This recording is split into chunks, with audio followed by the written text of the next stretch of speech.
Welcome everyone to Questions and Concerns. This is your host Binkus, and today I'm joined by the wonderful Wallace. Every week we ask a question that no one may be able to answer, let alone us, and we'll bring up a concern that may pertain only to the speaker. If there's something that you're desperate to know, we will read all 5-star reviews. So, my question for you, Wallace, today: do you think people are getting more paranoid into? I thought that when you asked me this was a really interesting question. I thought it was I did think a little bit nebulous when you first asked me, and I did say that to you. So I decided to narrow it down to 2 points in time in terms of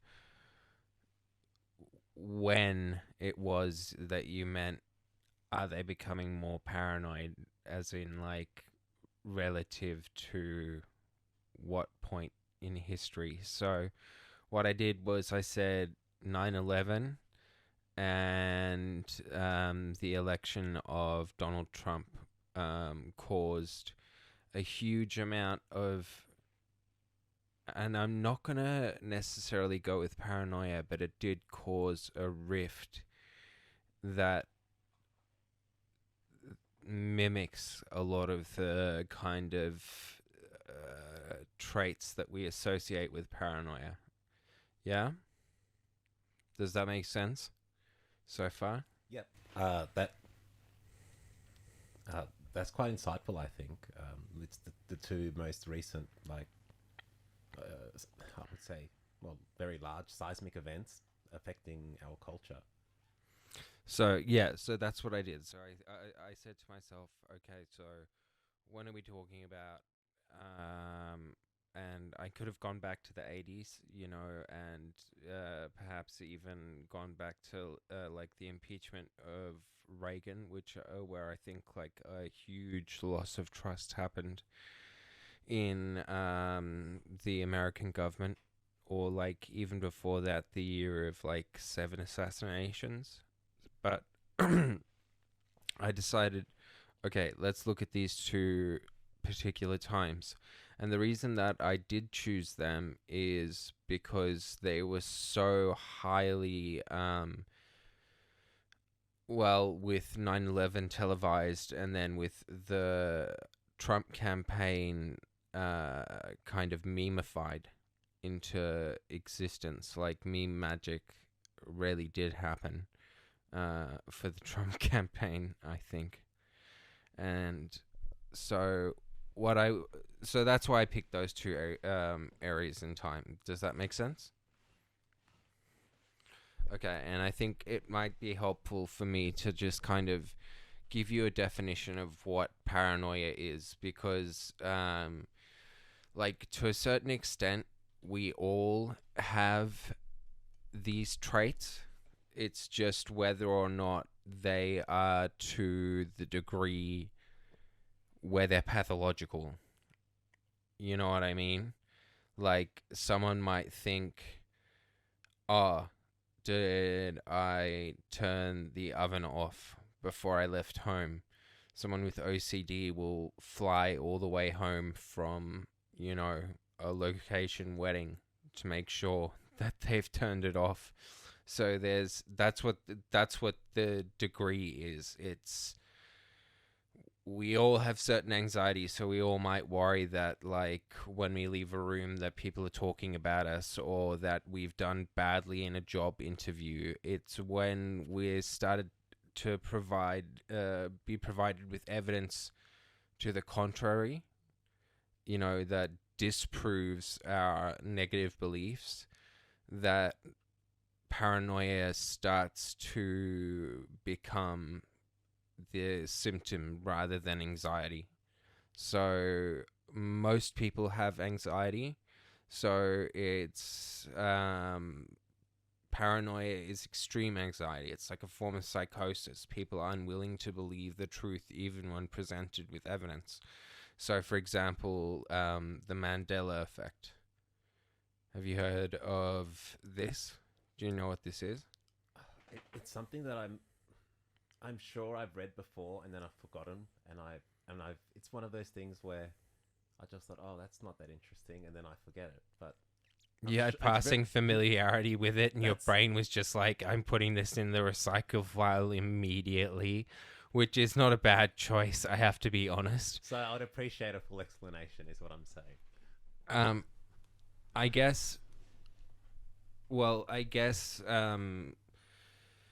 it's the mass belief that Mandela died in prison back in 1983, which is obviously not what happened, but there's a whole bunch of people that will swear up and down that they remember that Mandela died, it was televised, and that he never made it out of Robben Island. So this is something that I probably haven't told anyone before, because it's not something I'd ever have a need to. There was a point in time when I had the idea that Mandela was dead, as in... What do you mean you never needed to? Well, it doesn't come up in casual conversation, does it? I don't know what circles you frame in, but my circles aren't that that close to this higher levels of African politics. To African politics, yeah. To African national politics. Actually, yeah, that is a question. Is that something that would be common knowledge in other countries? So this is the thing, is that there was a very real belief from people that Mandela had died, and it was you were not alone in this just kind of sense that this historical event had happened. Different. I've got an example. That one is that the Monopoly Man. People remember the Monopoly Man with a monocle. Yes, he doesn't have a monocle. Okay, and it well, there you go. Never occurs to anyone because they're so used to associating that character with the monocle that when one doesn't exist, their mind just plants one in there. Very similar to how an AI model works. Quite interesting. Binkus is actually wearing a monocle today, as he often does. It's just easier because I've only got one eye that's got, like, what do they call it? The astigmatism. And the other eye is, like, practically normal. So I don't need glasses on two eyes. When we're looking at this, idea of have we become more paranoid, okay? So in the 1950s, the CIA ran a program called MK Ultra. I'm not sure if you're aware of what this was, but basically it was an experiment to see whether you could control people's minds using various chemicals. It turns out that you can just destroy their minds using various chemicals. So, well, what do you mean by destroy? Like, is it what happens to these people after? Like, what are the effects? Okay, so Ted Kaczynski, who's the Unabomber, right, wrote a manifesto called Industrial Society and Its Consequence. And, like, sometimes when I'm talking to you, I feel I feel like I'm talking to Teddy. But is that a compliment? Because he's no, like, obviously a very intelligent man. No, it seriously, yeah, it is. It is very much a compliment. That's the scary thing. The man was intelligent. He wasn't like... I mean, no, he wasn't stupid. People that don't know the case, that's it. He looked like... But what happened in his MK Ultra case was this, is that Ted never had much of a father figure growing up, or he didn't have a strong kind of parental figure that he could look up to. If you think about it, like, it's very hard to be the smartest person in the room all the time, right? And so once he got to university when he was very young, I'm not sure how young he was. He was like 15, 16, going to like MIT, going to Harvard, you know what I mean? And he forms a relationship with this math professor. And the math professor is actually a CIA agent that is undercover, who asks Ted to write out his philosophy of the world and his understanding of how things will go. And he says that he's going to present these ideas to a scientific body, and that this body is going to listen to his ideas and give him feedback. And instead, week after week, and it was a test to see if people would come back, he was just subjected to the most vile abuse based on his most core ideas. They were given to people to basically professionally rip to shreds. Oh, they were made public, and Well, no, they were given to a panel, a board, and he was told that this panel or this board were psychological and philosophical experts, and that they were going to look at his theorem. so, And but why did they do this? just to see what would happen, to see if What, just the for person shits and would giggles? break, Like, what to are they see trying if to the achieve? person would break or not, to see if the person Well, would break or not. that was the point of the experiment. Yeah. That was actually the intention. So it wasn't ever about, like, his manifesto at all. So no, his manifesto didn't play a part in it, and like, they're lucky that they caught him, because the only reason that they caught him is that his sister-in-law found him so annoying that she forced his brother to turn him in, basically. But This is a wild story. But so look, the MK Ultra experiments didn't only involve Ted Kaczynski. They involved a whole wide range of people, and they mainly involved giving people wide ranges of drugs, but mainly LSD and mescaline, to see if they could then control people's thoughts, right? See if they could control their mind. What they really just found out, and this is kind of a point that Trevor Moore made as well, is that traumatized people are just willing to do whatever you tell them I was to going do. to ask, did they didn't have these people's consent when they were, like, testing LSD. They were, like, kidnapping people and trumped up charges just to... Oh, they were soldiers. They were just soldiers, or they were scientists. That's even worse. Yeah, of course it's worse. One guy was given like 100 times like the normal dose of acid, and then just left to see what would happen. Do you know what I mean? Like, some of these people have flashbacks that last forever. There's a documentary called Wormwood that I highly recommend. But how can people accept this and then pretend that they're, like, disgusted by what Iran does or whatever? Like, Iran is a saint compared to this shit.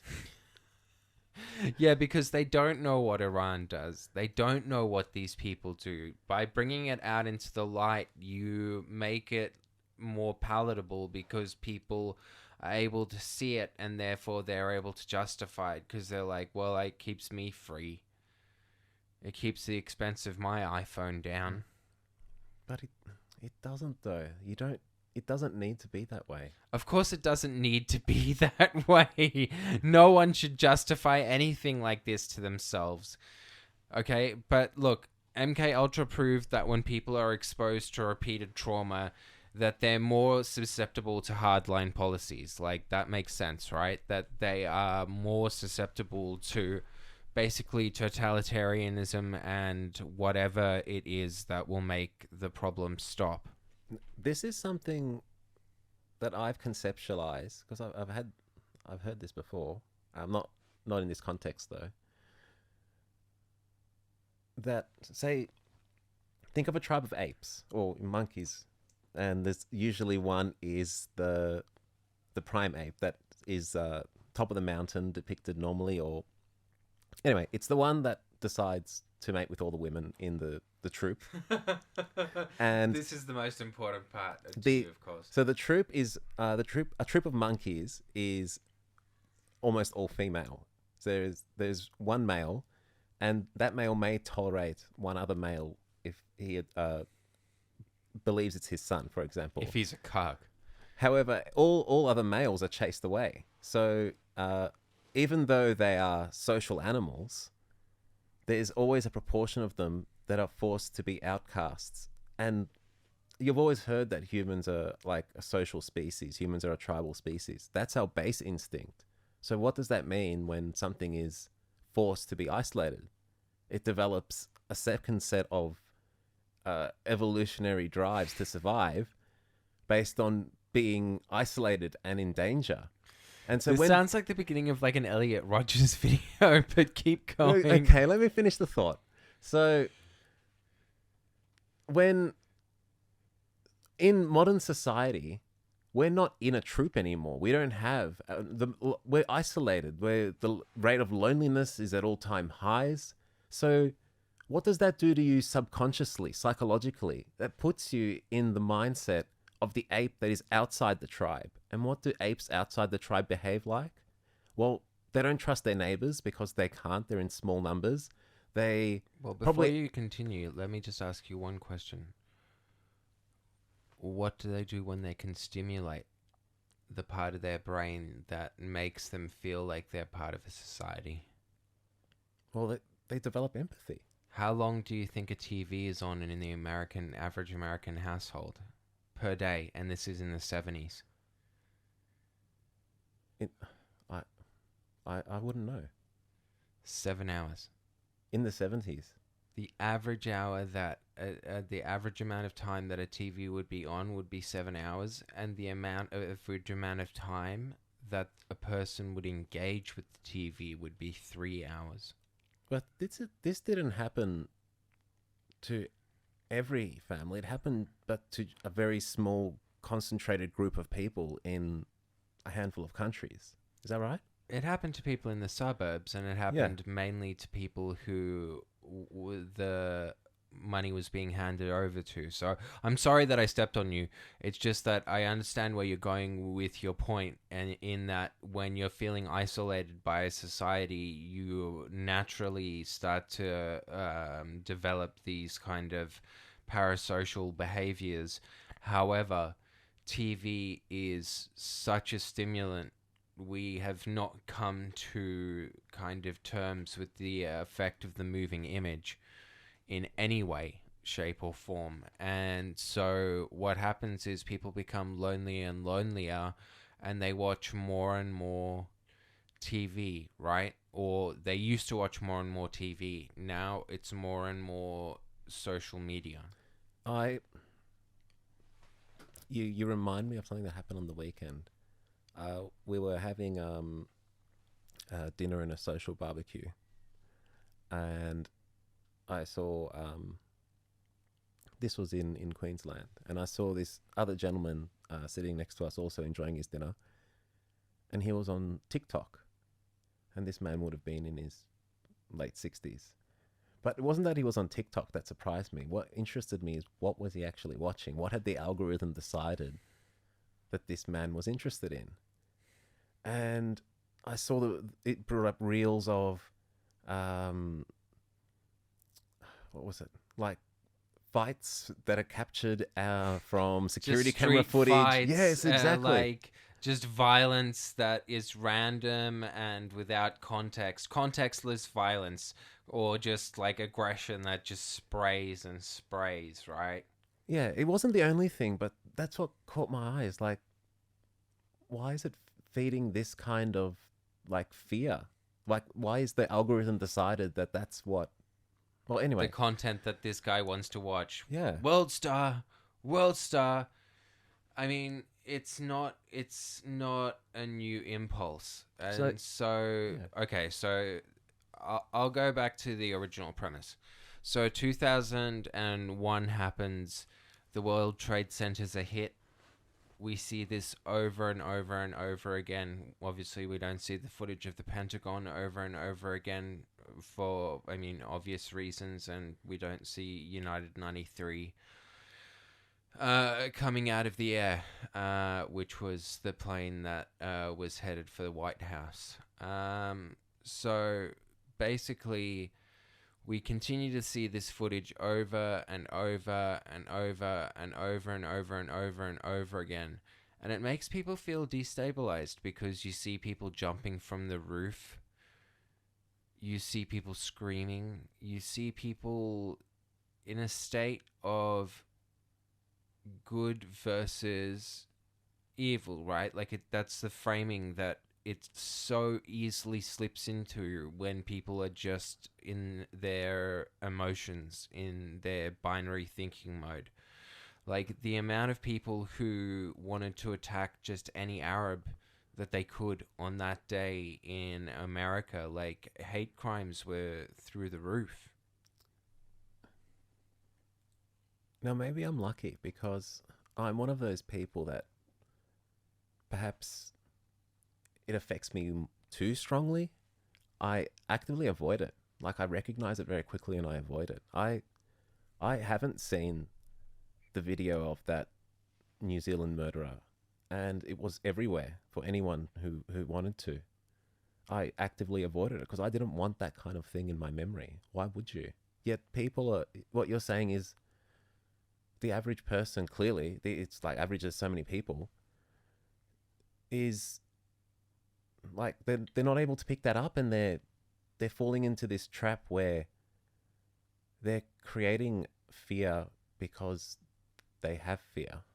Let me read a little quote to you, right? The repeated exposure to violence when there is none actually present creates an overwhelming sense of trauma.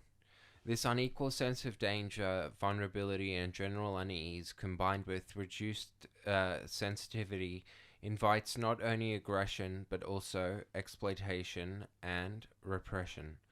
Now, this is the most important part of this. Insecure people may be prone to violence. They may be, right? Insecure people.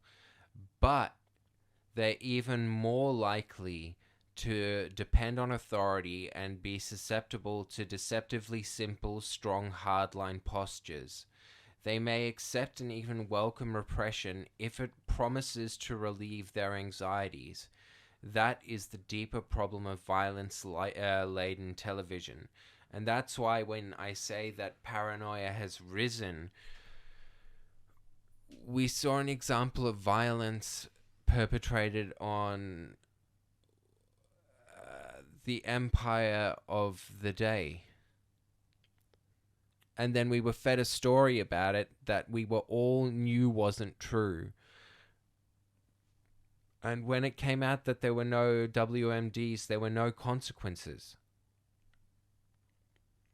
So I think people didn't become paranoid as much as their anxieties were confirmed. And this mass psychosis, this mass idea that the Twin Towers were blown up from the inside, or that this kind of stuff was an inside job, or that, you know, this mass psychosis that there's this kind of controlling force that is operating the world from some sort of like puppet. This brings people comfort, is what you're saying. Like Oh, having of this course it feeling, did. like knowing that if the world is bad, it's bad for a good reason. Like there's a reason behind it. Like it's not just, you're not just bad luck that you're born like with a disability, It's not senseless. or you're in a third world country and you have no hope for, improving your family's situation. Yeah, it's not senseless. It's not senseless to you. You're able to make sense of it. Okay? And so the reason that that's the reason that I bring up 2001 as my first point when people started to become more paranoid, because I think people became very destabilized and they became very polarized. They became either very pro-America and pro kind of invasion, or anti invasion. That, like, I think that the way that we may have seen it is that there was a shift towards people having strong identity politics, rather than just having politics that related to like fiscal and financial Now, decisions. I've got a serious question. What if it wasn't the World Trade Center? Like I know it's defined by that event, but what if that wasn't the cause? What if the cause was social media becoming commonplace? So this is my second place, okay? So that's why I say 2016. So you talk about TikTok. So what happened in 2016 was that Vine was the most kind of popular app in terms of sharing short form videos, 15 seconds each, but they could never work out how to monetize. So they couldn't work out how to pay their creators, and there was a huge problem there. But along came Daeyeon. Have you heard of Daeyeon? No. Okay, so It sounds Korean. No, Daeyeon is the Chinese version of TikTok. Oh, Now, okay. everyone is worried about the idea that TikTok could hand over all of its information to the Chinese government because Chinese antitrust laws say that any company that basically does business within China, or its regulatory laws, I'm not sure of the difference. Sorry, I'm not financially. No, yeah, regulatory is correct. Yeah. Like basically their regulatory bodies over in China require you to hand over any information that you might have that might be pertinent, that you might have collected.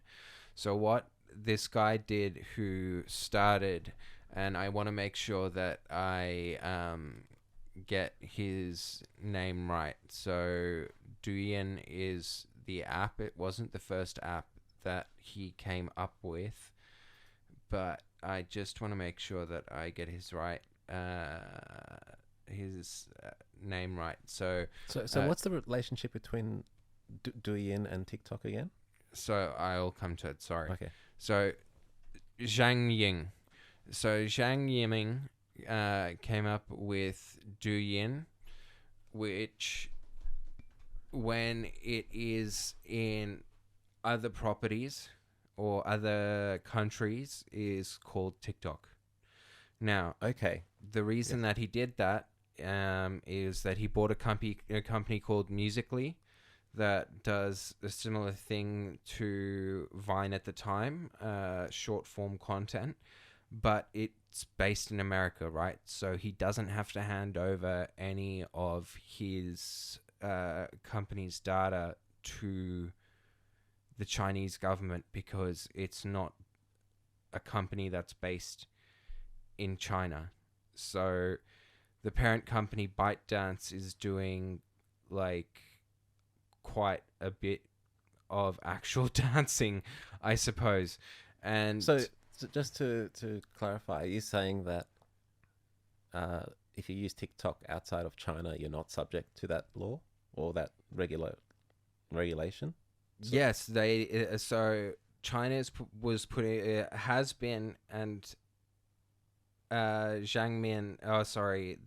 I just want to pull his name up to make sure that I'm getting it correct. Zhang Yiming. What happened was he's retired now from the company because of all of the kind of regulatory issues that were brought down. But when he started TikTok, he made it a separate company expressly from Dayu to avoid these regulatory issues in order to not have to hand over the data to the Chinese government. That's not how it's been presented in the media, is it? Well, no, that's not how it is. So he was getting flack from Trump at the exact same time as he was getting flack from Xi Jinping. Okay. And so I can't imagine when... So Jack Ma gave a speech basically... sorry to jump around. Okay, but the man's a hero. Who? The guy who created TikTok. Well, in a way, like to have the audacity to do that in a country like China. I think like he's pushing the envelope. Like it took immense bravery. And you know that's it's only with people like him.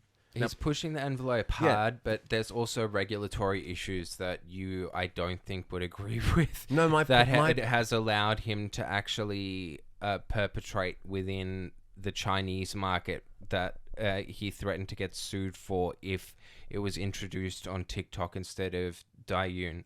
So, for example, Okay, on he's not a good guy. Douyin, you can hold down your thumb on someone's face and search not just their TikTok profile, but all of their social media. Like, you can track down everything about them.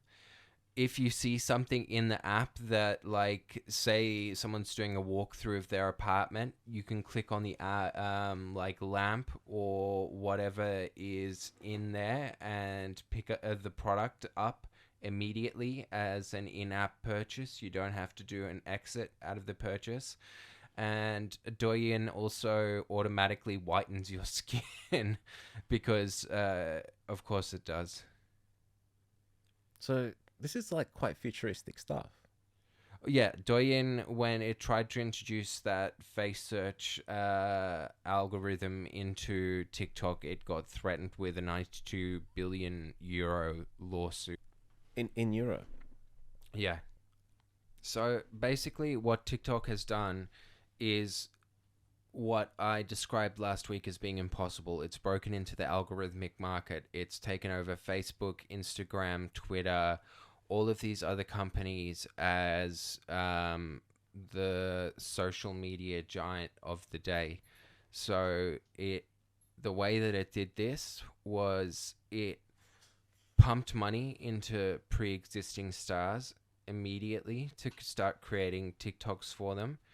Every single TikTok has a TikTok watermark on it, so it advertises itself. And the third thing they did was buy huge amounts of advertising space on consumer like side networks. But what Douyin had done, go ahead. I was gonna say, I'm sure you when you saw what they did, I'm sure you thought to yourself, I could have done that. Like, it wasn't that like amazing or innovative, but just for someone to actually go out there and just do it, just turn like your YouTube servers into funny home videos and just have the audacity to do it. And it worked. This guy was basically spinning shit into gold, right? Oh, he's a genius. So his first app was a news aggregator because he noticed less and less people reading newspapers. And obviously, people aren't more interested in the news. They're just more interested in rage bait. So that was his first kind of product that he put out into the world. And then after that, there was Douyin. Now, Douyin and TikTok, both of them work also by having a hugely low point of entry. You can put filters on, you can change the voice, you can use music on them, and it has in-house editing and like an in-house editing suite. It is an incredibly easy app to use. So there's an incredibly low barrier of entry. And also, you become popular incredibly quickly.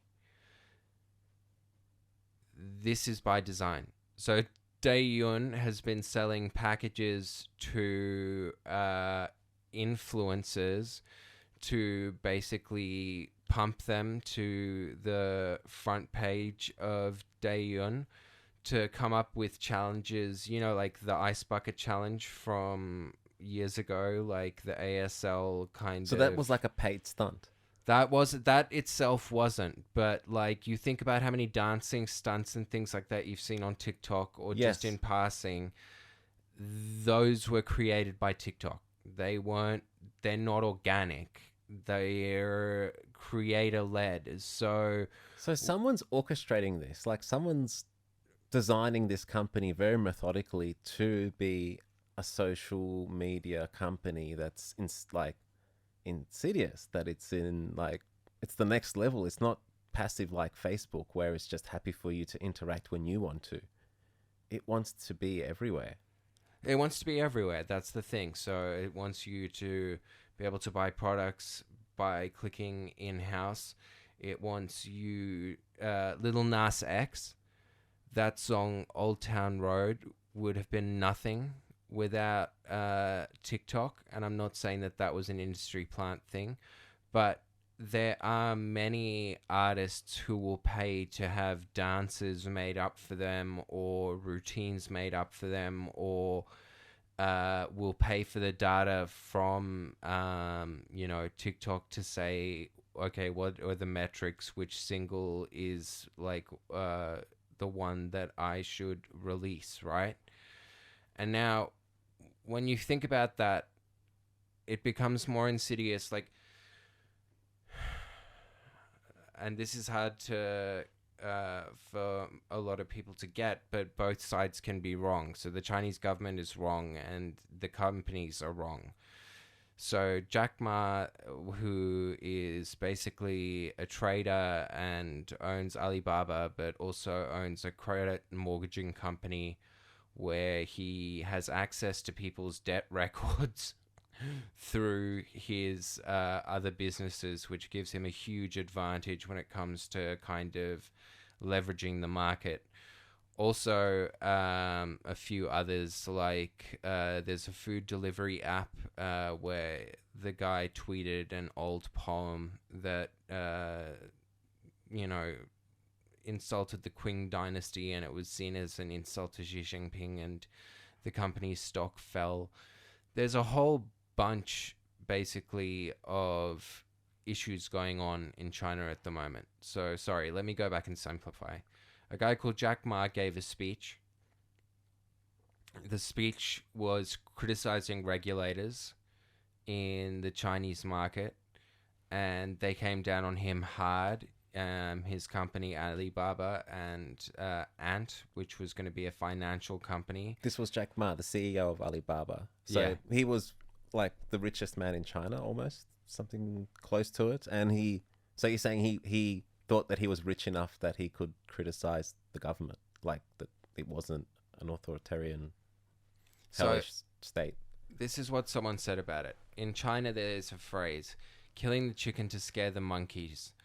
Alibaba will be used as an example, as a lesson for other tech companies to learn from. Literally a scapegoat.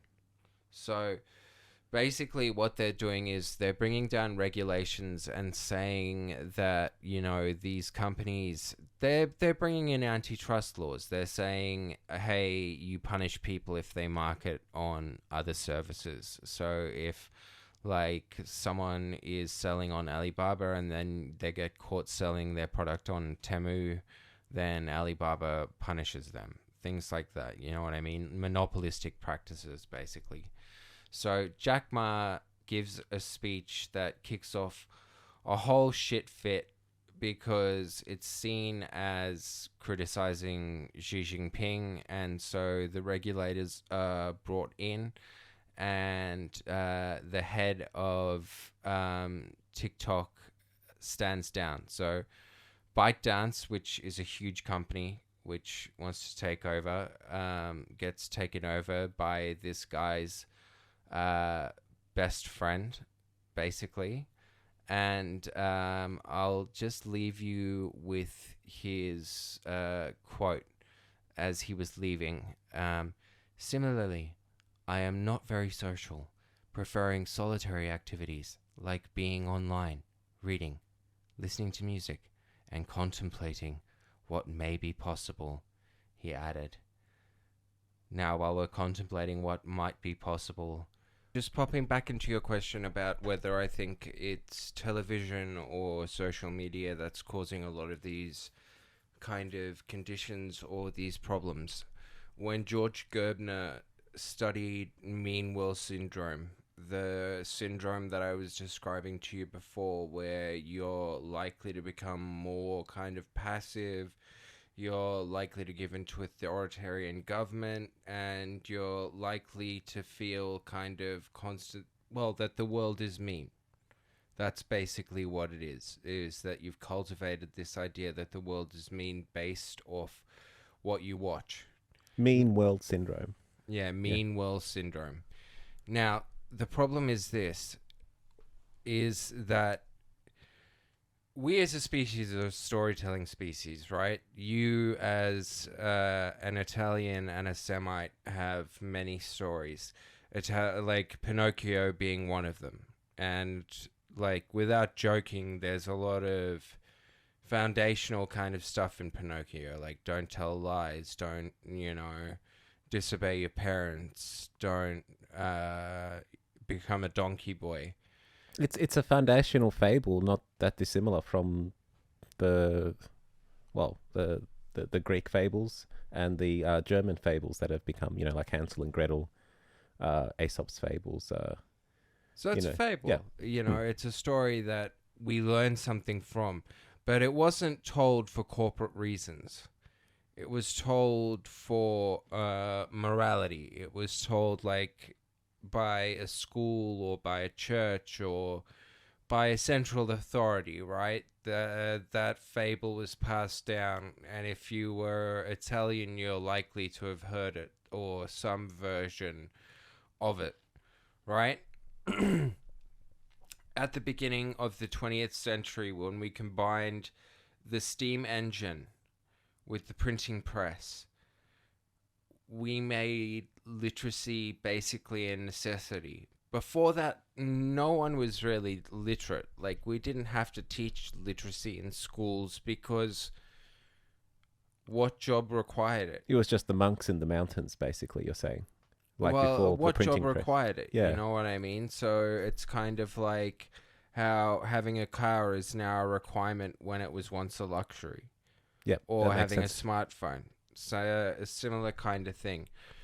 So basically what I'm saying to you is this, is that when Gerbner was talking about this mean world syndrome idea and talking about the fact that children in the 70s and 80s had seen about 7,000 to 8,000 deaths on TV by the time that they were 11 or 12.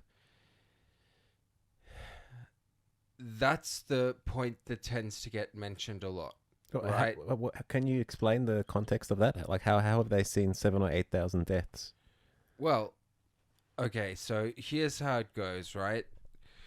Instead of a church or a central authority or any of these other things or kind of institutions being storytellers, right? We now have corporations that are storytellers that want to sell product. What is the best way to sell product in the most universal way possible? Okay, languagelessness. Silent films were perfect for this because they translated worldwide. That's how America dominated the market at the very beginning. But violence, slapstick comedy, and obviously sex all translate without the need for language. Sorry for clearing my throat into the mic. I know it's disgusting. But they all transcend those kind of needs. So when these corporations were thinking about putting stories together, they weren't thinking about morality or how to tell you a story. They were thinking about how to sell nylons, basically. And so violence and all of these other kind of crime stories became part of the American mythos. And the important thing here is that it's not about what the audience desires to see. It's about what the actual promoter is willing to put on air, right?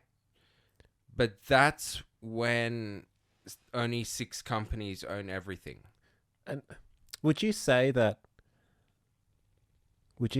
this happened without necessarily any malicious intent? It's just everyone choosing something that they think is easy and effective, or is it? It's not malicious intent. Yeah, it's not malicious intent. And when we say malicious intent, now I want to dive back into the social media argument, right? So we've talked about television, we've talked about Mean World Syndrome, and we've talked about how destabilizing 9/11 was for a whole generation, because watching that over and over again, and then watching it get turned into memes, and watching it get turned into jokes, and watching it just basically become hyper real within the space of like almost a year, I would say, a year or two. Like, I've seen photos of Hulk Hogan like kicking the towers over, stuff like that, you know what I mean? Or like a pregnant Sonic standing at the towers getting blown up. So it's kind of an odd thing. And then we go to social media and we go to Trump, and Trump's campaign. He was very harsh on TikTok and ByteDance, its parent company, which is kind of odd. But B, most of his campaign was run online. So it was, again, we went from CNN and Fox News, fighting it out over the Iraq War, to TikTok, 4chan, and the Donald, basically fighting it out with Tumblr and the rest of the mainstream media. There's one thing I can say is that Trump understood the power of media.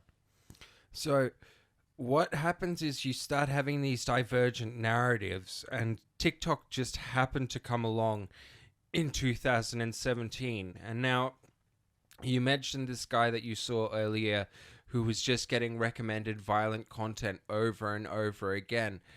The algorithm is so kind of fine-tuned that it does just dip into the same content over and over. Like, so if you're depressed, it's likely to take you down a depression rabbit hole and make you even more depressed. And then when you ask again whether this is by deliberation or whether it's by accident, it's both. It's feeding you what you want to see, but it's not taking into account the ethics of what it's showing you. It's something that I've given some contemplation, that the part of your brain that's involved in desire and the part of your brain that's involved in pleasure are two distinct parts of your brain. So it is like we're not logical creatures. We can very much become addicted, like, which is what does, like, addiction is a disorder of desire, not a disorder of pleasure. It is possible to become addicted to things that are not pleasurable, that are painful. Well, the thing is this, right? Flicking through TikTok, and to even exit TikTok is not the easiest process. But flicking through TikTok will show you the things that you want to see. Whether or not what you want to see is good for you or not is a concern. I guess if I were to sum up my answer to your question, I think that in 2001, people kind of came together and were solidified in watching like this orgiastic violence in when the Twin Towers were hit, and they watched it over and over and over and over and over again. And then, as I say, they watched it memed, and they watched it kind of become this cultural touch point and everything that followed. And then 2016 happened, and Trump winning was such a huge surprise with the mainstream media. TikTok came out in 2017, and they've called it an exposure differential, where people are now being exposed to different realities because of the streams that they're actually picking up on their social media. So it's not just that, how can I say, the real issue is that people aren't becoming more paranoid. It's that people are becoming more susceptible to mass psychosis at a greater scale. How do you define mass psychosis? Like, what is mass psychosis? So mass psychosis is, for example, when the Salem witch trials happened, the fact that many of the town folks kind of got into this religious fervor, or this idea that yes, there were witches, or like the laughing plague, I think, of 1518. Correct me if I got that detail slightly incorrect, please. But what I would say is that, yeah, basically paranoia, or any kind of disease of the mind, deals with symptoms that we all have to a certain extent. However, they become problematic when they become pathologized. So when we're given evidence that certain things haven't happened and we still believe that they did. However, as the world shifts into deep fakes, AI, all of these other kinds of objects, personal reality is going to become very much defined by what you are able, like the old Descartes kind of chestnut of I think, therefore I am. It's kind of like I experience it, therefore it's real. And so I don't think that people are necessarily becoming more paranoid. I think that people are becoming more unified. And I think in that there is the danger that people can become victims of mass psychosis. So like sovereign citizens, or people who believe that they're being gang stalked, or people who, have a variety of mental issues that post on Tumblr. So you mean people on Tumblr? Yes, basically Tumblr users. But I think, does that go somewhat towards answering your question, and does that leave you room for your concern?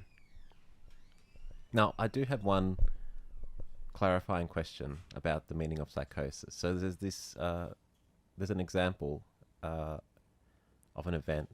This happened in a high school in Victoria, in Australia. They were administering at the time was new on the market, the vaccine against HPV, human papillomavirus, which is genital warts. And they were vaccinating all the students in this all-girls school, in this suburban all-girls school. And what occurred on the day was one student fainted, I think is the story that came out, claiming illness and headache, and sent themselves to the sick bay. And it caused all of the other students and in the end there was about the same symptoms. Yeah, there was about 30 to 40 students, I think it was 37 students, reported like serious illness. They called ambulances. And the first stories that came out was that, is this a side effect of the vaccine? But after looking back at all the evidence, it's never like this. This is an isolated incident. Yeah, no, that is mass psychosis. So that is where a group of people believe something so strongly that they actually kind of simulate it into reality. And so would the cause have been that maybe these people were just afraid of needles or afraid of vaccines? And well, it's a new thing. It's also because these were schoolgirls, like 14-year-olds. These were not like adults who maybe they were like. I think what's coming into it is that you're coming down to the binary of whether or not it's intentional, or whether they are kind of falling victim to something.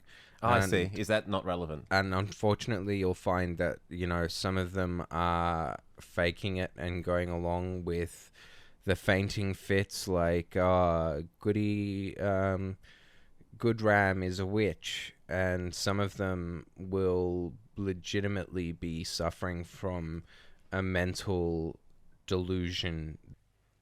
We could get into my talk on owls, but this week I'm concerned about that the loss of coming of age rituals has led to a stagnation of masculinity in today's society, and had also been ruinous to the female divine.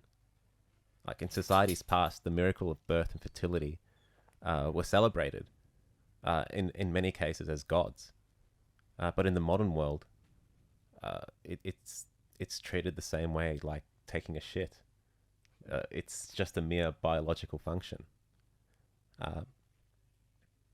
But I'd also like to focus on what happened to the role of men in society.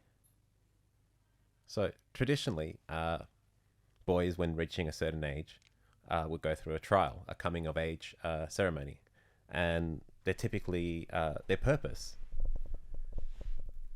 is to ensure that men have reached the age of adulthood, because there are certain responsibilities for a man in these traditional societies. And when I say traditional societies, what I'm referring to is the historical societies that we all come from. I guess what we're looking at when we're looking at these kind of coming of age rituals is we're ensuring that these boys are old enough or mature enough to take on the responsibilities.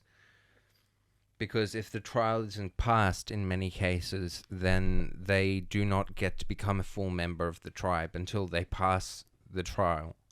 Yes, which is why they're usually tests. They're tasks that involve physical strength, endurance, courage.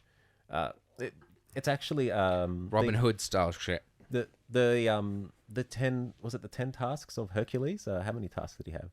The trials. They're all like some are strength, some are requiring cunning, some are requiring. But you know why he had to perform those tasks, don't you? I just knew he had to get his godhood back. No.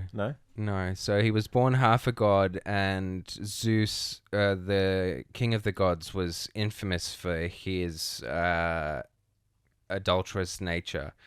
And his wife was known for her jealousy. And when Heracles or Hercules was conceived, a curse was put upon him that if he ever drank alcohol, it would be ruinous to his life.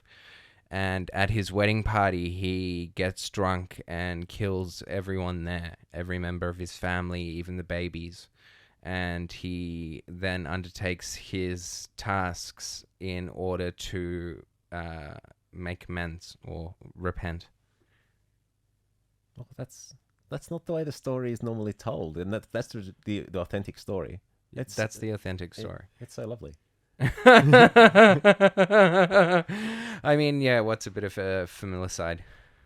I mean, apart from the familicide. And yes, so women also went through coming of age rituals. They would, which would celebrate their transition from girlhood to womanhood. There's an example, the quinceañera, which is in, I believe, in South American communities. South American communities, but also most traditional feminine kind of rituals center around the woman's flowering or her getting of her period. So there is a much more clear kind of delineation for girls into that process of becoming an adult and the hormonal shift that accompanies it. Whereas boys aren't likely to run out of the shower after their first wank and tell their entire family.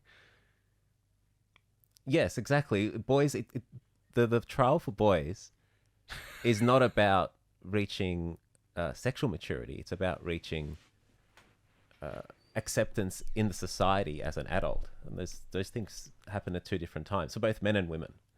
But do you think women ever reach emotional maturity? I think they reach emotional maturity far earlier than men. Or that's even arguable if men reach emotional maturity at all. When will I teach you? You have not learnt the ways of the great gurus yet. The great gurus of misogyny. Are they profitable? They make great many profits. One might even say that they make a great many grifts.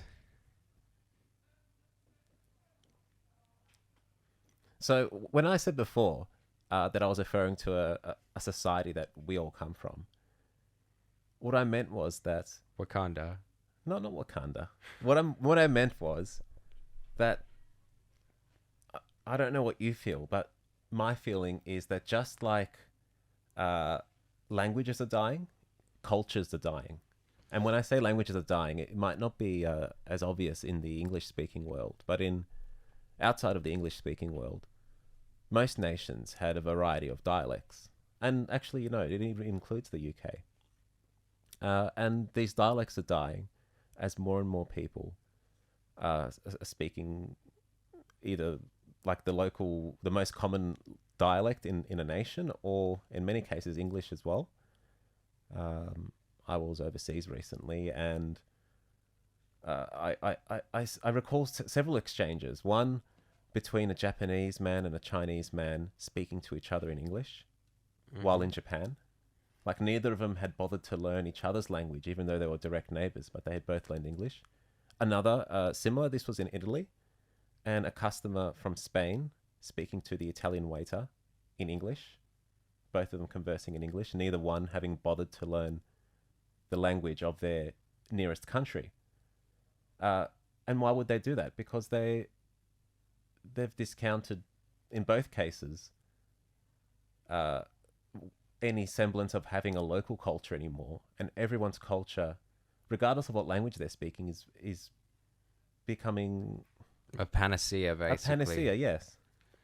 So, in the same way that can be seen, it should also be something that you keep in mind that, in the same way that language is dying, cultural values are dying, and we're moving towards a culture of individualism, where the government or the ruling class are an amorphous entity separate from us.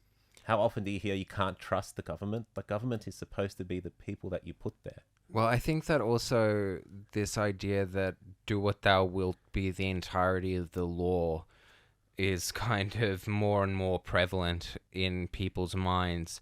And I also, just coming back to your point about loss, I think that there is a quote that tradition is simply a word for a solution to a problem we've forgotten existed. So once you remove the tradition, the problem re-arises in the society. You're talking about, well, that could mean a couple things. One thing that comes to mind is the effect of religion on society. Religion provides meaning. Now, I understand that there's many people who have issues with organized religion because it's been used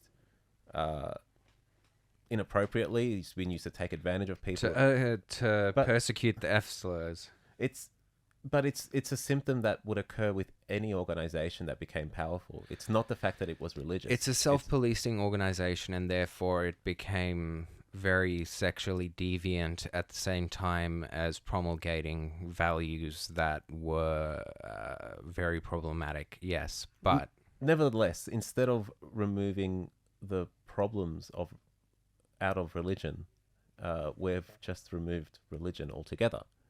And when you consider that in every society, in every place on earth, that they've all developed independently, all had some sort of religion, you must consider that there's some instinctual reason why humans do that. And it can't just be that we lack science or whatever reason. There's a reason. Do you know that more people probably recognize the Superman logo and the golden arches than have ever been alive in history? Are you making stock picks for me? Because these are like very insightful. I'm kind of saying, I guess with Superman, you're moving towards symbology instead of language. You're moving towards representation instead of culture.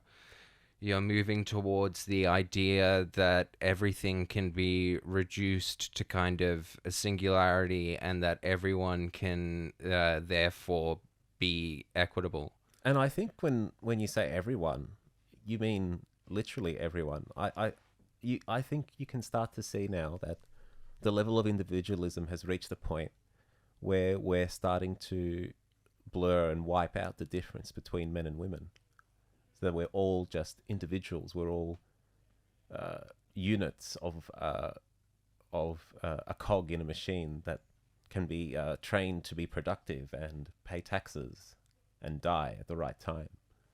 Well, I think that our education system is kind of an indictment of that, right? The fact that you're taught mainly to sit quietly within a room for 8 hours a day and get along with people that you find repugnant. And unlike any real situation, you can't leave. You have to repeat that again and again for many years. If there's someone there that you just don't get along with, as an adult, you would stop interacting with them, but as a child, you can't. Well, there is another place that has that similar experience when you're an adult, and you get sent there if you're a naughty androgenite. And you're talking about the office workers world. Yeah, of course. Yes, it's the closest thing to hell on earth. Yeah, I mean, it's like that Far Side cartoon where he leans over in hell and he's like, I hate it here. So, I came across a couple of things the other day that reminded me, in a way, it's possible to still articulate that there is a difference between men and women. And I'll just leave these things for people to think about. So this is some research I found from Stanford University, which is one of the top universities in the USA. And it's shown that, and this is a study on working people. In fact, the S in USA stands for Stanford. Not many people know that. He may have bought a piece. So the study showed that men and women fundamentally view competition differently. So in a controlled space, they asked men and women to do certain tasks. They controlled for differences in ability by giving them a test beforehand to make sure that if people were, say, more skilled, like it might be like making a paper plane, or trivial things that everyone should be able to do to a certain extent, throwing crunched paper into a basketball ring, whatever it is. It's not a task that should be beyond anyone, is the point. It's a lot of paper going to waste in this experiment. And by controlling for the level of skill, they can compare people on an equal playing field. So it got rid of any differences that might exist in physical ability or in, say, perhaps gender differences in how much interest people have in sport or in different other attributes that would color the results. And they found, even in that situation, that men were more likely to compete for the higher prize money, and they acted more competitively than women of equal skill and equal talent. So the women were just as capable as the men, but with the same level of skill, they had less confidence, is essentially what the study was showing. So men are more competitive. Now, if you take that as just the baseline of, say, of course not all men, but the average or the majority of men you'd come across with. Not all men. Thanks to Gillette for educating us. So what happens to society when you remove the society part and we become individuals and we don't have connections to our neighbors? Do you know your neighbor's name? Do you know where they work? If you saw them in the supermarket, would they say hello to you? So in this kind of society... Would you be able to point their genitals out in a lineup? So now that we don't have a close knit society, and one of the symptoms is the loss of uh, these coming of age ceremonies that both men and women used to go through, where and in both cases it was a ceremony to introduce them to their future peers, the adult population. They were no longer a population of the children. Now that we don't do that anymore, people have much smaller circles of of friends, of people they can turn to, of family. People are very lonely, but I do want to go back to your point on competition, because I think it is important, because I think, look, men are naturally competitive because men peacock, right? Like, you have a nest, you have a mating ritual. We have the most complex mating ritual on Earth, basically. So men peacock, men want to collect a whole bunch of shiny objects to impress the, again, female divine. So when it comes down to it, it's also quite a bigger game, like when it comes down to the sums of, or the stakes you're putting at risk, like 9 months of pregnancy versus, you know, a 5-second orgasm. Well, it's beyond that. Pregnancy increases the risk of stroke. Not there used to be a quite high chance before modern medicine that pregnancy would lead to death.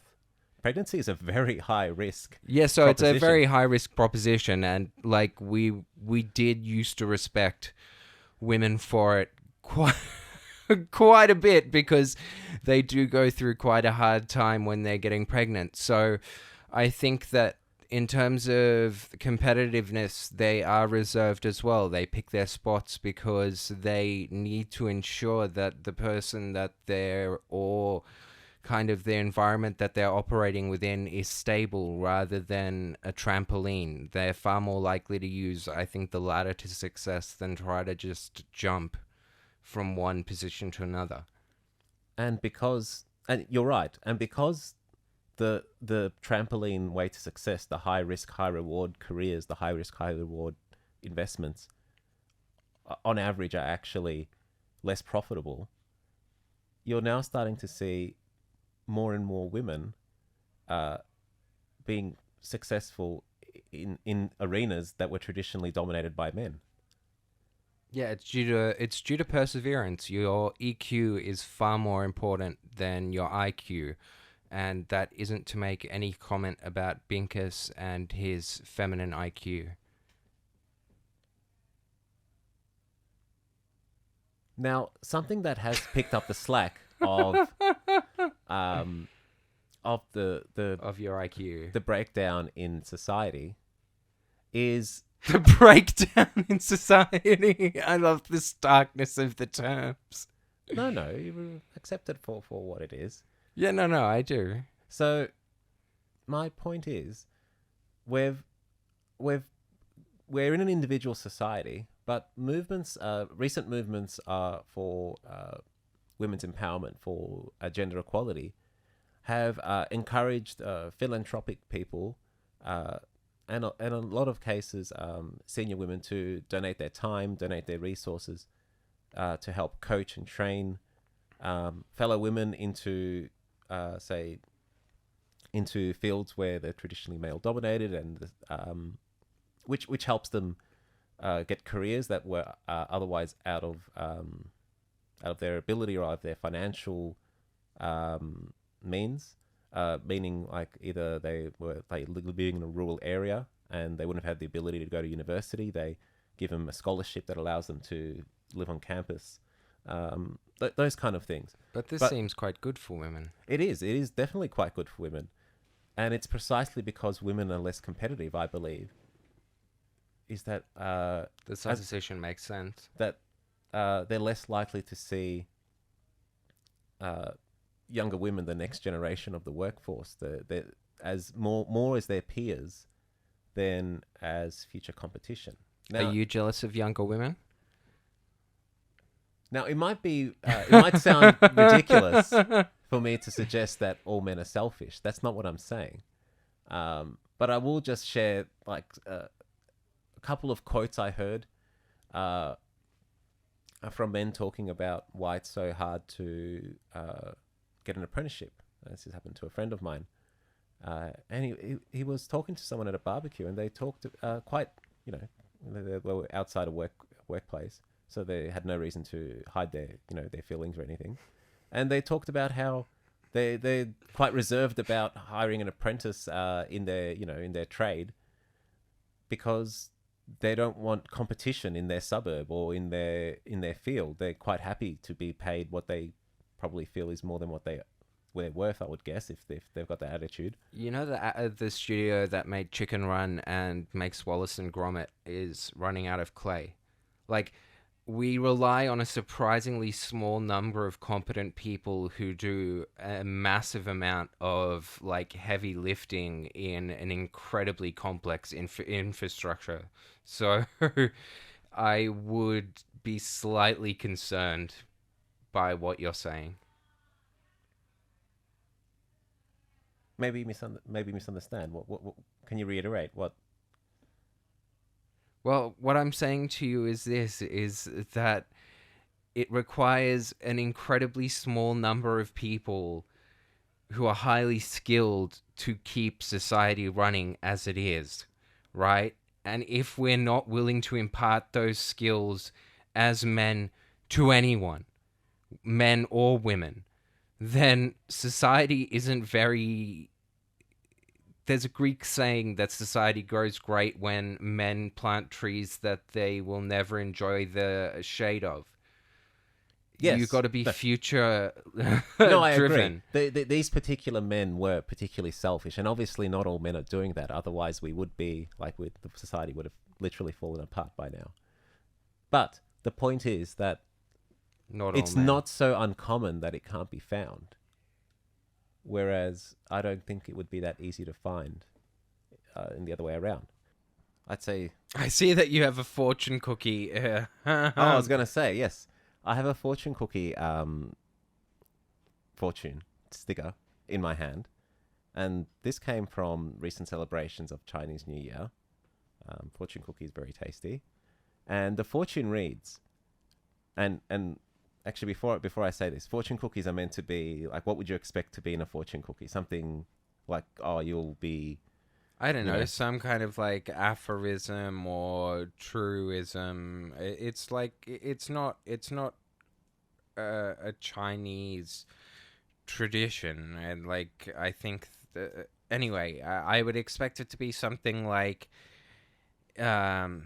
you will find great happiness in the next month, or something that's like enough, like vague enough that it could possibly be true, and it makes you feel slightly kind of good about yourself. Okay, good. That's exactly what I wanted. Not, now, I understand it's maybe not a authentic tradition. That's what you meant, yes? Yeah. Yep. But what I wanted to explore is that you'd expect it to be something positive. So this one reads, "No one can escape from his duty in society." Like it's a very okay, so ominous... it's like a very Confucian idea, and then it's no, not only that, it has two smiley faces on both sides of it. It's like it seems like something that someone in like a slave factory would like. Exactly, and this is the fortune the cookie bestowed on me. This was the first fortune cookie I had of the season. I had several others because they tasted... The first fortune cookie that I had of this season. This is the real one. I wonder what it actually says in Chinese on the back. They're writing like, yeah. I thought you were just. I thought you were about to read it. Yeah. I wish that they had like they even have like little emojis in like different Chinese emojis. That's bizarre. But yeah, no one can escape from his duty in society. I mean, a bit sexist. Well, I assumed the man was just a literal translation of the Chinese, and I'm assuming that language, maybe whatever character they translated wasn't gendered. It's like a neutral gender, but it doesn't translate to English. Yeah, but Yeah. so for you, then just the male is the superior. I mean, Well, no, it's quite the opposite. Like I interpret when Neil Armstrong, the first man on the moon, and when he says the phrase "one small step for man," I've always interpreted that as human, not the males only. you know, he fucked that up, right? That he was supposed to say, "This is one small step for a man, and one giant leap for for mankind," because otherwise, it's just the same thing. This is one small step for man, but one giant leap for mankind. Doesn't make sense. And it didn't make sense to me at the time either. Yeah, So no, he just fucked it up. that makes okay. I always no one ever explained that it was missing a letter. Yeah, of course they didn't, because why would they? They were just like, this is what happened in history class. This is what happened while my parents were smoking a pack of parliaments and shouting at each other, and I watched TV in the other room. So the fortune gave me the thought: what is the role of men in society? So traditionally, this is, and I'm saying, yeah, traditionally, this is providing for their families, contributing to their communities, being caregivers, and upholding social norms. But the role of men in society, I believe, and well, it is changing because society is changing. Correct? We're no longer a communal society. We're very individualistic. Did you have like a big scroll or parchment in front of you, like with a quill, and you just wrote on the top, you were like, duties of man, and beneath it you like listed what you thought were the most important kind? No, I actually used a internet searching machine learning model to assist in my research. So you asked AI, you're like, what does it mean to be a man in my society? And it gave me like quite a logical and well algorithm response, which I Go ahead. appreciated. What did the AI tell you about being a man in your society? Uh,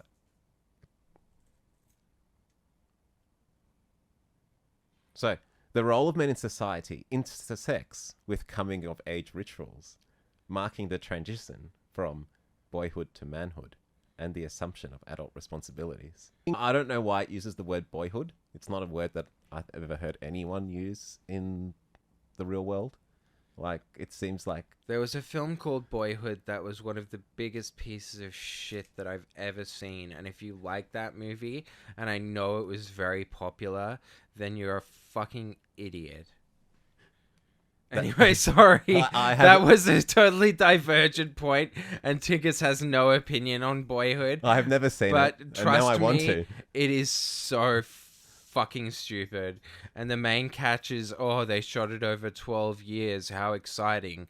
It's like over that 12 years, they couldn't even be bothered to write a script. Is this one of those, like, government PhD films that they just made into a movie because they were, like, told that they would in their grant application and they put no effort into the cinematography at all? No, I mean, I wish that it was like that. It's not like Andy Warhol's, like, Sleep Boy. It's just him sleeping for 8 hours or something like that. Oh, okay, so it's not one of those. I mean? It's No. like, no. It Actually attempts to be something. Okay. People actually have had a profound relationship with this movie. They're like, you get to see him grow. It's called Boyhood because he becomes a man in the time that we watch him. Oh god, I hated that movie so much. Anyway, sorry. So anyway, continuing on, in many cultures, these rituals involve tests of physical strength. This is talking about, coming of age rituals, endurance or courage, as well as teachings about societal roles and expectations for men. Okay, so just to take a step back, Tin's concern was what duties do or men have in today's society, because he feels that, like, men have become a bit cucked out and all of this kind of shit. So he was wondering what it is that we have as a society that looks at rituals for boys to transition into manhood, because basically we have very few. Uh, Or am I incorrect in saying that? no, that's not what I'm going to explore. So this has got a lead in. So this is leading into something. Yes, So we're yes. talking about the fact that we used to have these traditions, like Yep, going okay. into the forest with your father and like him cutting off part of your penises and stuff like that. So men had a coming of age ritual. The point of the ritual was to essentially ensure they were ready to be a man. It was part of a like social training exercise where they demonstrated that they were worthy of being one of the men of the tribe, essentially, or Yeah, of it's the like community. pushing a bird out of a nest. It's like an act of kindness. An act of kindness, but also a test. Now, this does it is quite distinct to the similar coming of age rituals that were traditionally put upon the women of the community. Please forgive any mispronunciations, and if you rarely get angry about it, put it in one of the 5-star reviews. Tin is, I promise you, not a racist. He lusts after girls of all Thank you. So all the varieties. pronunciation I'm going to go with is this ritual is the Jwalana Mukhi. So it's only practiced in some parts of India, but it's a ritual where when a girl has her first menstruation, there's a celebration held. So it's very much about a physical transformation. It's not a... And it's distinct Well, it's from... about the miracle of being able to give new life unto the world. Yes. Yes. Now, yes, I'm not demeaning it in any way. I just need to explain my context. I love how defensive. Like, this is an ongoing thing with Tinkus. Tinkus gets very defensive when he talks about women because he rarely wants to be one. And so when someone kind of gives a verbal affront to him as if he might be sexist, he just loses his mind, because truly, deep down, I have never met a more feminine being than Tinkus. So again, if you find yourself getting offended, either turn the fucking program off or just deal with it like an adult. No, that's not true at all. I have empathy for people apart from myself. Like, I don't want to And a very pleasing vagina. I don't want to offend anyone. Yeah, I know you don't. And if I do, then I Okay. want to do it intentionally. Yeah, I know. Anyway. Exactly. So, So women's keep coming talking out women's coming of your age more rituals. appealing set of lips. Yeah. So women's coming of age rituals celebrates just their maturation into adults as like just an event that would happen in due time, whereas in the same societies, the rituals given to men had a specific purpose in society, in terms of testing or a means of acceptance among the tribe or among the community. So you're saying with men that there's an actual kind of trial or a test that they're put through, whereas women, it's about either their first coming of the moon or reaching a particular age, whether that's their Sweet 16, their quinceañera at 15, or whatever that Dwale Mumbo Mumbo was called. So the key point is that they were both socializing events. They're both events where the young person becomes a member of the community. Now that we live in a society where these kind of rituals are no longer practiced, my contention is that the loss of these rituals being a symptom of the loss of a community-based society has hurt men far more than women and continues to do so. And I'm going to present some like evidence that would show not that this is not about wage inequality or even the reversal of sexism. This is about statistics that show that men are falling behind both economically as well as socially. So it's about them not being productive members of society.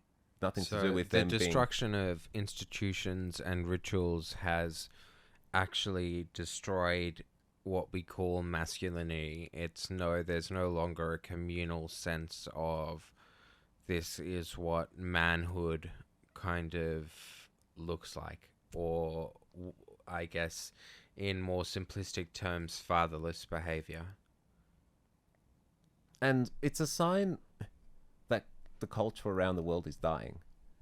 Our social culture is being replaced with this, culture of individualism. I love how just like optimistic you are. Like I can just imagine people like listening to this on their way home from work or their way to work, and they're like, "Society is dying. You only have moments left." I'm just teasing you, my friend. And I don't mean it in that sense. Like, society isn't like not civilization. beyond hope. No, society is not civilization. Like, you can have a civilization that's not civilized, that doesn't have a society. I think that Oscar Wilde said it best, where he said that America was the only society that went from barbarism to decadence without civility in between. I don't think that would make them unique in where all societies will end up. I think we're all moving towards one common culture, and that means that actual culture is dying, and that common culture is a culture of individualism. But that's not the point of my talk today. So the point of my talk is, why would this affect men and women differently, and then how are they being affected? So the why, I think, is because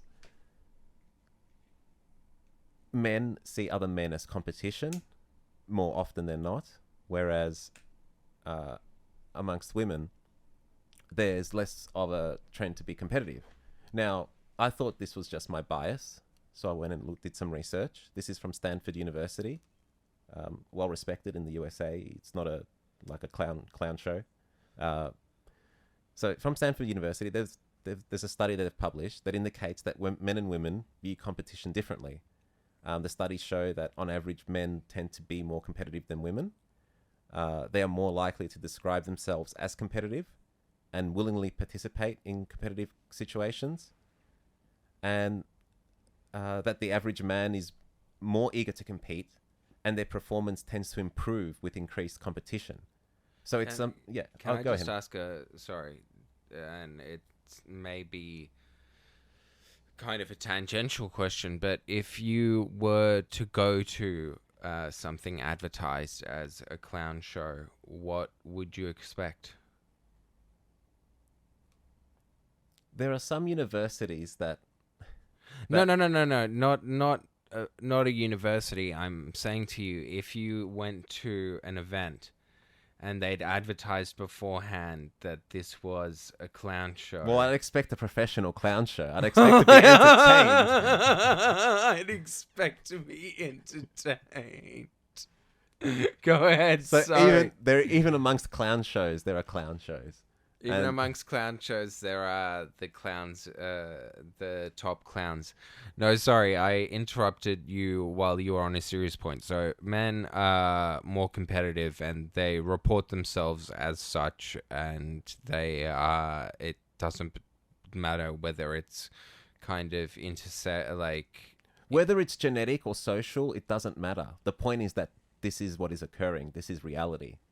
So forget about why the differences are there and whether or not they deserve to be. I'm talking about what is actually real, what as is real. Opposed to what kind of might be, or what some people feel should be. Yes, and so keep that lens as I go through.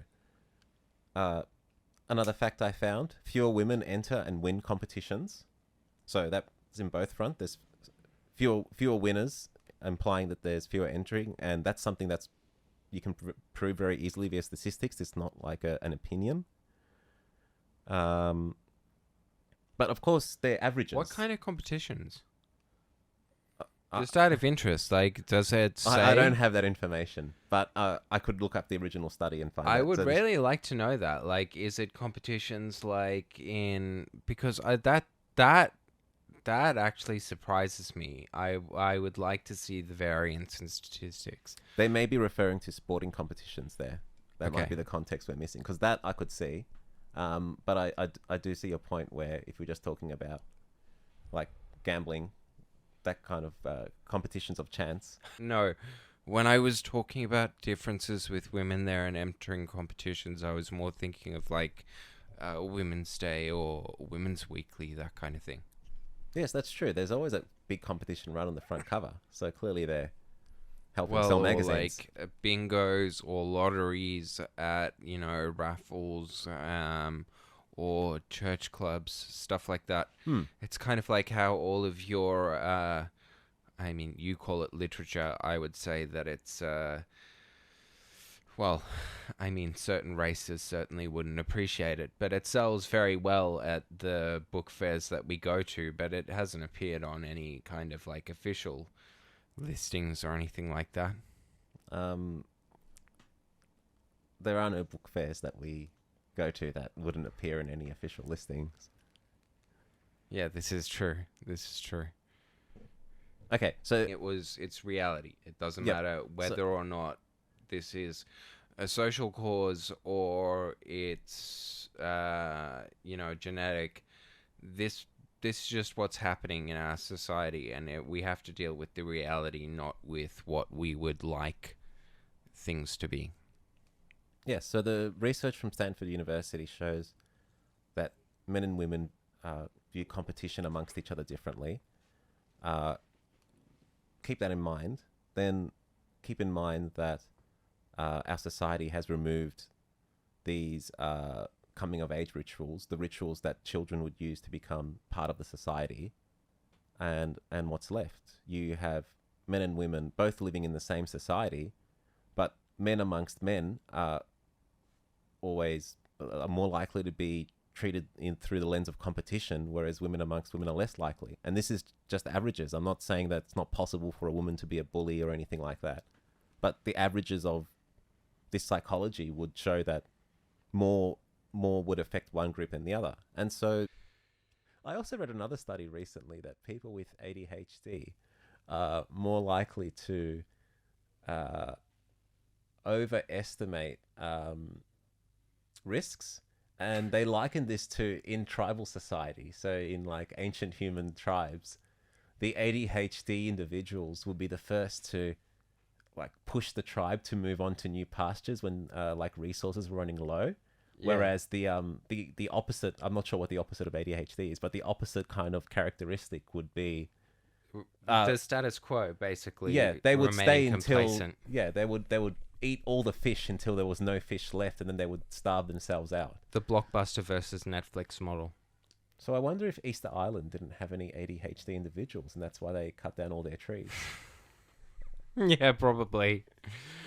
Or they had one ADHD individual that really liked wooden instruments.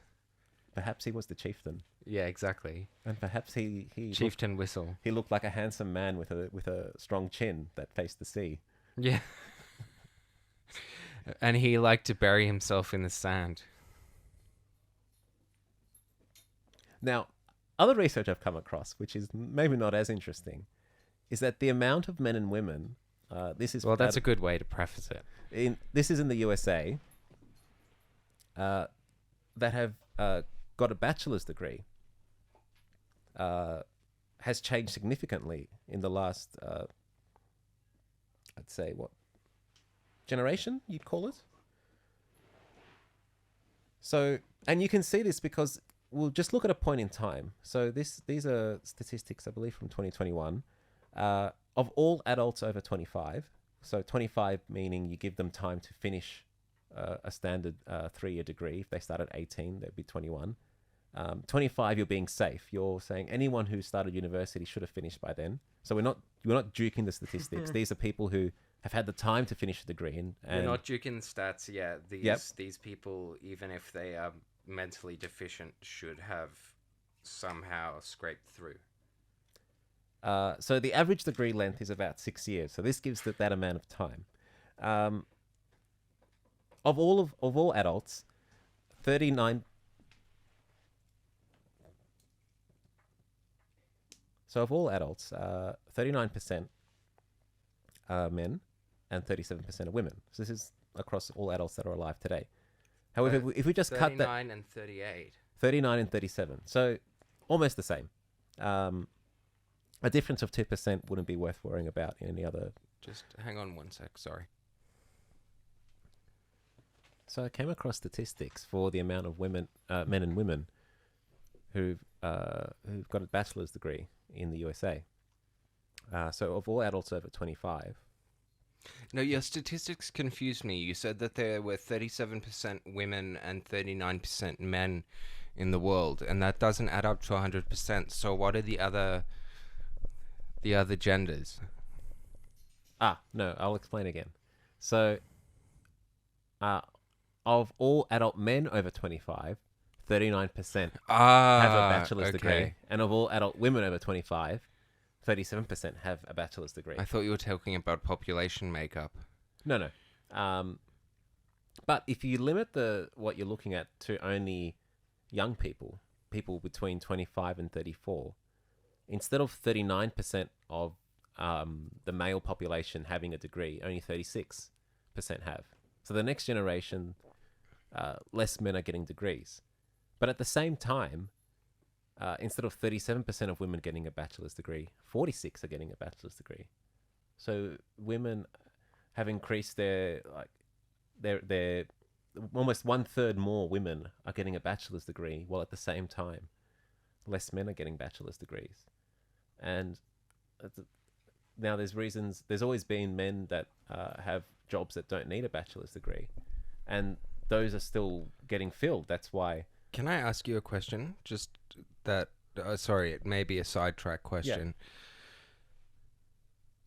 Yeah. If single earner households were possible for families, would this be an issue? Still. If single person households were still possible for anyone, well, no, it wouldn't really matter if people didn't have access to a bachelor's degree, because they would still have a fine lifestyle.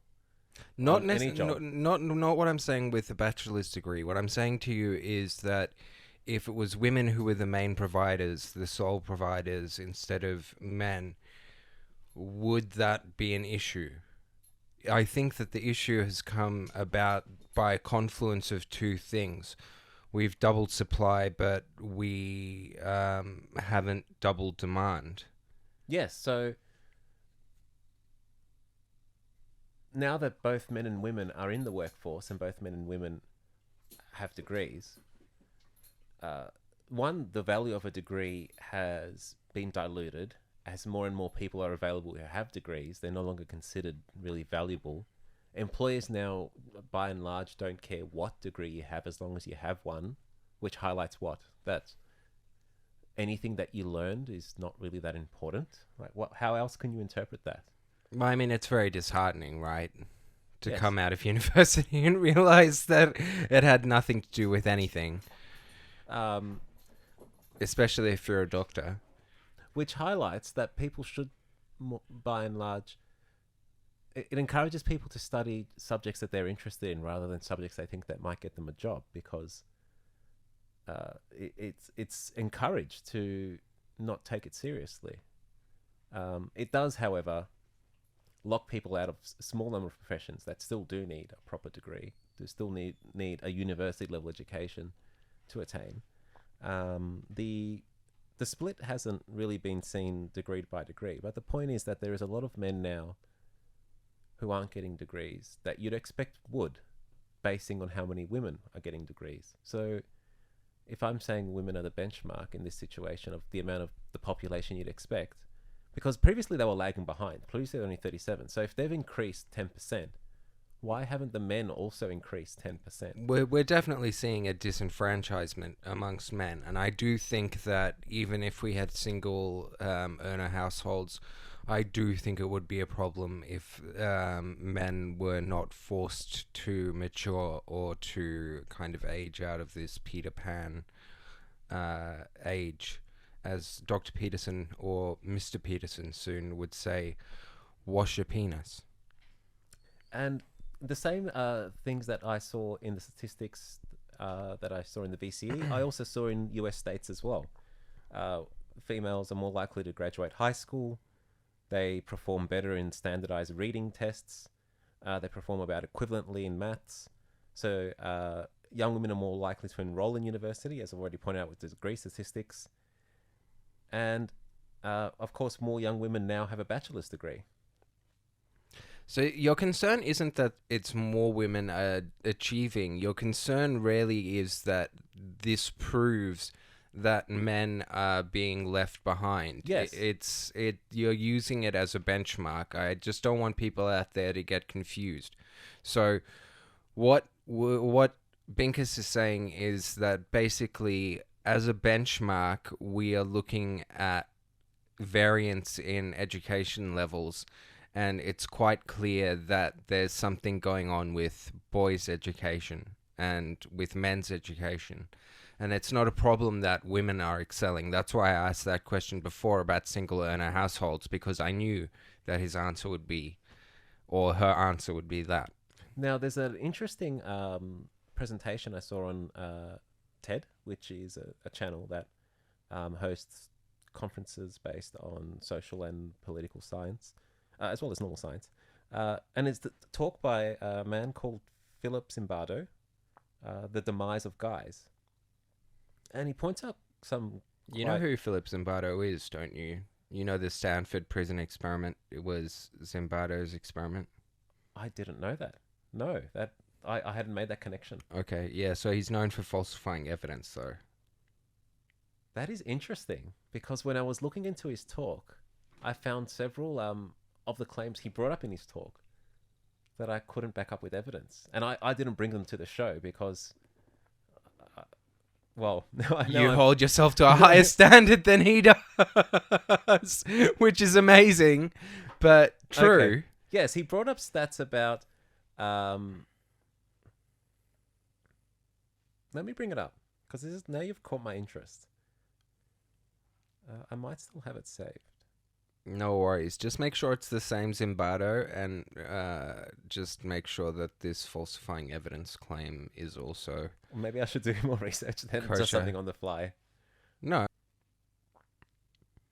Because the Stanford prison experiment is one of those well-known kind of things. It's a pop psychology thing where it's like, oh, we're all going to be monsters if we don't, watch out, and if we're given any position of authority, whereas he was actually coaching them. It's never been replicated properly, unlike Milgram's experiments on authority, which have been. So, can you explain what they are? So so I'll explain both. So Milgram's experiment was basically a man in a white lab coat would introduce the subject into the room and tell them that on the other side of it, in a curtain, there was a subject who was going to be answering questions, and that they were to give them an electric shock if they got the question wrong.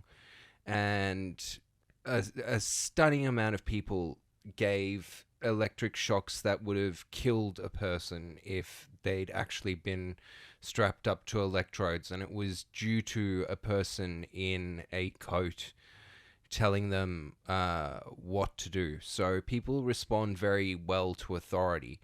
Zimbardo's experiment had to do with the ethics between prisoners and basically their wards. And he has been accused of training the prison guards to be far more abusive than they would have been naturally, and putting pressure tactics on them, such as stating that, one of the prisoners had like a password, and if they didn't get it, they would fail. I can't remember if that's something that's Hmm. exact, so But take it out on me in the comments if I'm getting that anecdote incorrect. But he has been known for. They've never replicated his experiment because what happened was students were assigned to two groups randomly, prisoner and guard, and the guards became incredibly abusive to the point where the experiment had to be stopped early. And again, as I say, it's never been replicated. so you're saying that they've never run the experiment again because it went so badly, but now Mm-mm. they can't They've disprove it. run it again Oh, okay. a So they few have run it. times, and It doesn't turn out. it doesn't turn out. So on the first, if you weren't aware of the author's manipulation of the students, you would read that and think, wow, the prison environment itself causes prison guards to be more aggressive, And more violent, and more and violent, and abuse their power. Does that mean that all humans are inherently power hungry, monstrous individuals? Just given the chance, they're just give them the social authority to abuse someone, and they will. Essentially, it's what it's saying. that's what he was saying, and it's a pop psychology thing that like so many people have kind of picked up and bring up because it has a prurient air, of abuse and prisoners and kind of hippies. But I'm not sure if it's the same Zimbardo who gave this TED talk, and lest I slander the man. I'm looking that up now because I'm curious. I wonder though, for a man to dedicate his PhD experiment on proving that people are inherently monstrous, do you think he must have believed that internally? Like he actually, well, maybe he was like that himself, and he believed that everyone else was. I think that he knew it was salacious and it would get grant money. So If I'm being if I'm being brutally honest, that's my opinion. It's not fact. It is my opinion. But I believe that it was salacious enough that he knew it would be published and it would get grant money, as whereas an experiment where it proved that human beings are by and large benign would have just produced zip on the radar.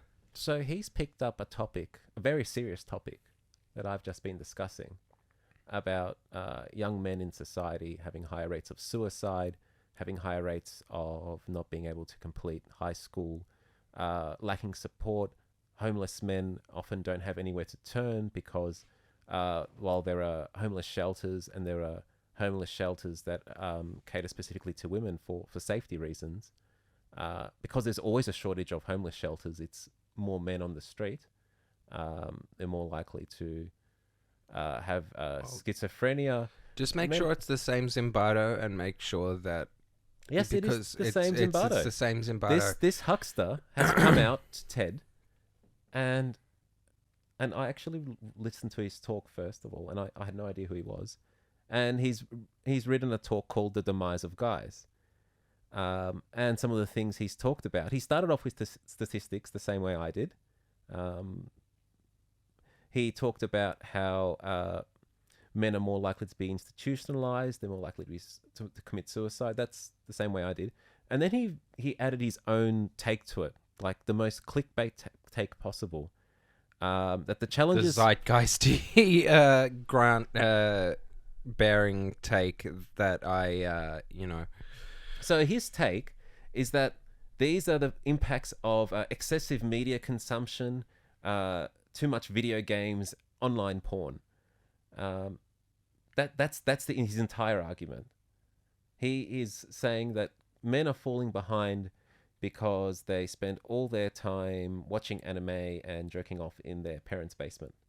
He's taken a trope from the internet and he's internalized it as if it was real.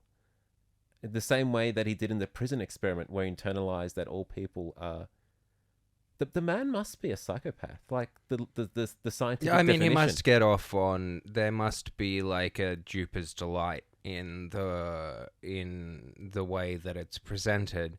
I mean, look, do I think that these things like internet pornography and nofap and all of these and being a neat like contribute to problematic kind of behaviors or a hikikomori? Like, yes, definitely. Sorry, that was Binkus's TED Talk loading up. But All right. yeah, well, but no, sorry, he must get a duper's delight because, look, internet pornography and video games and all of these kinds of things, the fact that our society doesn't offer young men the opportunity at adventure or to naturally meet women in environments that are safe for both of them are not indictments of young men, they're indictments of society. it used to be commonplace that men and women would meet at the local dance. Or if that didn't exist, they would be meeting by correspondence. Their parents would introduce, they would make an excuse to have a family gathering and invite neighbors who they thought were, good families. And Where everyone knew where the good local toilets were. now, the reason I had the TED website running in the background before, TED have left his video up, but they've published and it's in a small grey box under Learn More, so they haven't really given it too much attention. This is beneath the video, like we have to scroll down. So Yeah. you can imagine how many people have the attention span to do that these days.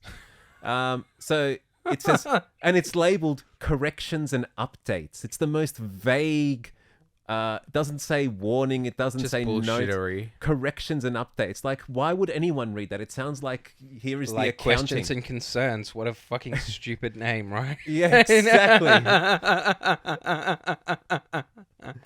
So they've done the same thing to make themselves almost invisible to the algorithm, because if we're going to succeed, we succeed with no outside help. And what TED have done instead is use this technique to hide this warning.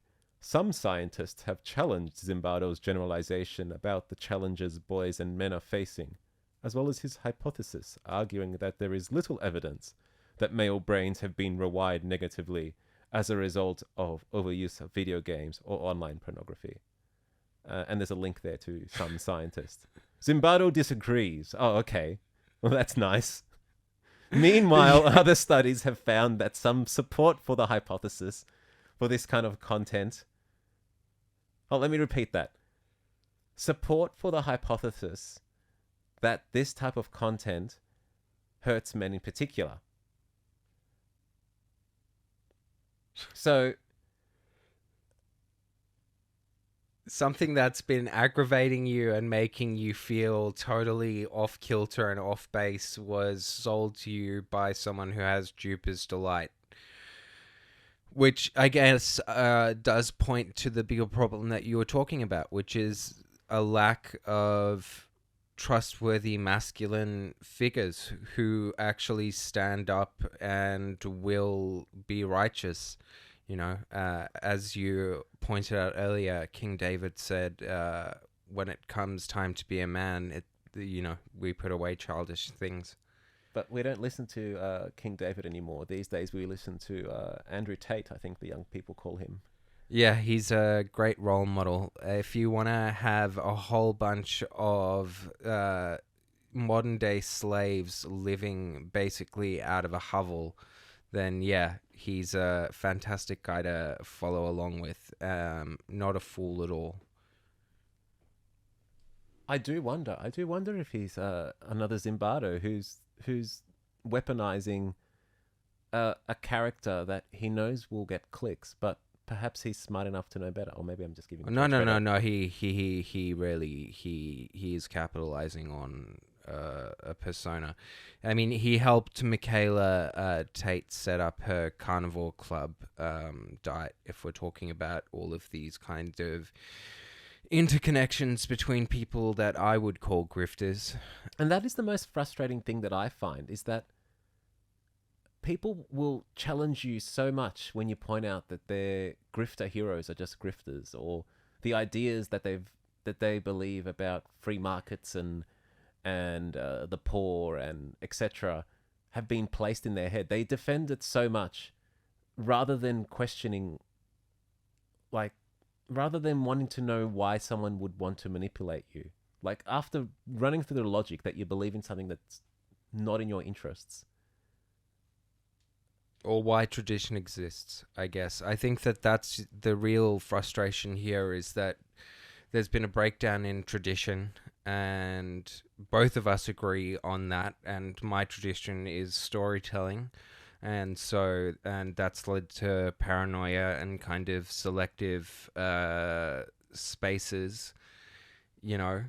And you're talking about this idea that basically we're divorcing ourselves from everything that makes us human, which is empathy and growing up to be an adult, which requires taking responsibility and also caretaking for the next generation.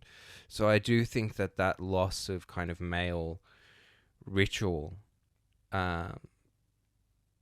is very palpable. Yes, it seems to.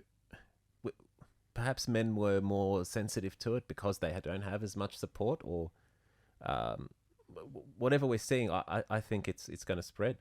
That's the real concern. I don't think women are immune from it. I think they're doing better than men at the moment, but society is going the same way for everyone. We're all in this together. Yeah, no, look, as I say, I think that as we erode tradition, and we kind of move towards, instead of being equanimous, instead of being unifying, let's say, because I just am not able to pronounce that word. Instead of being unifying, we are looking at the most divisive view of kind of world and geopolitical history at the moment. And I think this ties into something you brought up the other day about algorithms. Like, people are being trained to think this way. Their entire there's a stat I read. This is from a marketing company, so take it with a grain of salt. 90% of adults from 18 to 25 are on TikTok. 90% have active accounts on TikTok. 75% of 18 to 34-year-olds are on TikTok. And like I say to you, TikTok creates selective realities, and TikTok also does, interesting little things like discriminate against disabled people or ugly people or people that it thinks will be less palatable to, a real life audience. So what I would say is this, is when I'm talking about people being magnanimous, we're looking at individualization here. So we're looking at what is it that basically drives us as individuals when we become divorced from society. So for some people, it's the stories that they see on TV. For some, it's the stories they see on their phone. For some, it's actual real life relationships. But that's declining ever more and more. And I think that that ties into exactly where your concern was, which is that not only is there a loss of these kind of traditions that carry people over into adulthood, but there's a loss of any sense of community that grows out of that, because you're ushered into adulthood together, right? So you're always bonded. Whereas now you're just an atomized member of society as a whole, and yes, you've got endless choice, but you're also endlessly responsible. A third of the workforce, approximately, is now trapped in casual jobs. uh, of people 50 and over. This goes up significantly. Uh, so collegiate societies have broken down in the economy. Union participation rates are the lowest they've ever been. And you can see the result today from 20 years of wages not keeping up with the cost of living. Now young people can't afford a house. It's not because the dollar value that you apply to a house is too big. It doesn't, even if money is fiat, it wouldn't matter. What matters is that the proportion of value that people are getting from their workplace is less than it used to be. And this would not be any different if we still were on a gold standard. I want people to understand that, because it's often talked about that the currency is losing value, or it's because we have a fiat currency, or that's why we need Bitcoin. You're on a wild goose chase, and you're never going to solve anything that way. The problem is that actual value, wealth, real wealth, is no longer being paid to employees. The method of doing that, whether it's with crypto or with dollars, doesn't matter. And if we move to this utopia of having Bitcoin as the only currency, it still wouldn't solve that problem. And that is something you should be concerned about. Well, I think that what you're talking about now is a creeping sense of paranoia, which ties into your question to me this week. A creeping sense of paranoia amongst most people that you can't trust institutions, so banks, the government, any of the schools, universities. So any of these kinds of things are failing you. And then we've got grifters kind of stepping in to take the place of figures who would traditionally kind of like look after us in society. So my suggestion is allow Binkus and Wallace here to be your shepherds going forward, and fear not, for our flock is safe, even from wolves in sheep's clothing.